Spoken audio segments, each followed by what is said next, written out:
But Taylor, I think the big news here is Kyle Dugger. I wanted to start offensively. I wanted to start on a high note originally with Efton Chisholm because of the day he had. But Kyle Dugger playing throughout the end of a preseason game, just last offseason signs not a mega deal, but a long-term deal with this team, and playing through the fourth quarter, comes down with an interception at the end of the game, which is promising, and then nearly fumbles and gives it back to the Minnesota Vikings. So there's a lot to get to on the defense, so we'll actually start there. We'll start with Dugger and kind of fold in the fact that Craig Woodson, the rookie fourth-round pick out of Cal, was a starting safety for this team today alongside Jalen Hawkins.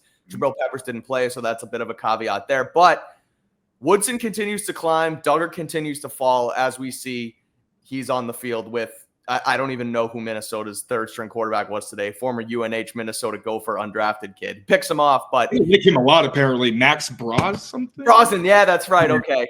Yep. No, that sounds familiar. That is correct. But, yeah, so I want to get your thoughts on the whole safety room, but specifically starting with Dugger, because it looks like his spot on this team continues to dwindle. I don't know, and we did a whole segment on it last week before you left for Minnesota. I don't know what they do from here, if they cut him, if they trade him, if they keep him.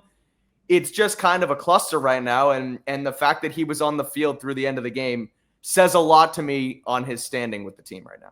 And we found out even more about Kyle Dugger earlier this week than when we were last here, because Mike Vrabel was asked about him a couple of times. One time, he did emphasize the fact that Kyle Dugger was recovering from an injury, and as we know, he missed all of spring on that reconstructed ankle and finally got to play in the summer. But whereas Jabril Peppers also missed the spring, but then kind of just got right back into the lineup, I don't know the severity of both injuries. People recover differently. I don't want to necessarily compare them in that vein. But you see that clearly the time missed didn't do that much for Jabril Peppers because he's still out there and he is a starter when he is on the field versus Kyle Dugger, who just keeps sinking. And one thing Mike Vrabel did say is he needs to know his assignments and coverage. He needs to execute. It kind of reminded me of the Javon Baker response that we got from Alex Van Pelt last year, where it sounds like, okay, maybe he's not quite up to speed on the defense, still trying to get his legs under him. And this is a new defensive system that he's playing for the first time in his career. And I do think that's significant. At the same time, when you see him move laterally, it just doesn't look great. And I asked Mike Vrabel if it would be any consideration of moving Kyle Dugger to linebacker, where some of those range issues wouldn't be quite as profound. You still saw he can defend the run. If there was any good that he did today, it was coming downhill and filling gaps. And Mike Vrabel didn't rule it out, even though I was an idiot and asked initially if he would move Kyle Dugger to safety. Had to correct myself after. He's like, move him to safety. I knew that was going to happen. He acknowledged that, yeah, it's a possibility. He basically gave me that we want to put players in the best position to succeed, do what's best for the football team. But that's not nothing, because he also could have said, no, we believe that Kyle Dugger is a safety, but, we're just trying to work him along in the system or something along those lines. So it's a bad sign, man. He wasn't just playing late. He got the interception, we think. Right. It was ruled that, but it also looked like he might have fumbled it in the end zone for a bad play on the last snap of the game. So, I tweeted, the good Kyle Dugger interception, bad on the final snap. So, I mean, we've seen Anfernee Jennings play for a long time, but that's different, right? Because that's a loaded, edged room where he may not be a scheme fit. We thought Kyle Dugger was a scheme fit, but as we've seen, he's rolling with the backups, not getting any opportunities anymore with the starting defense. So clearly he's lost his footing, and I don't really know what happens at this point, short of maybe next year seeing him play in the box more, which is where we mostly saw him during this game.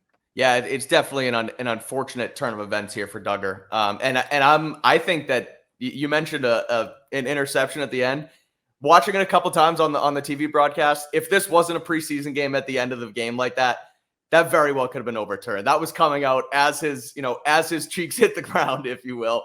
And get the hell out of there after that. Exactly. Vrabel ran on the field. He's like, I'm not dealing with this shit anymore. Like, I'm going to shake O'Connell's hand and get out of here. So, wait a minute. I was afraid of Mike Vrabel. Do you remember that quote? What was it? Remember the when Mike Vrabel wasn't getting jobs? Because he's too big and burly. Afraid of Mike Vrabel.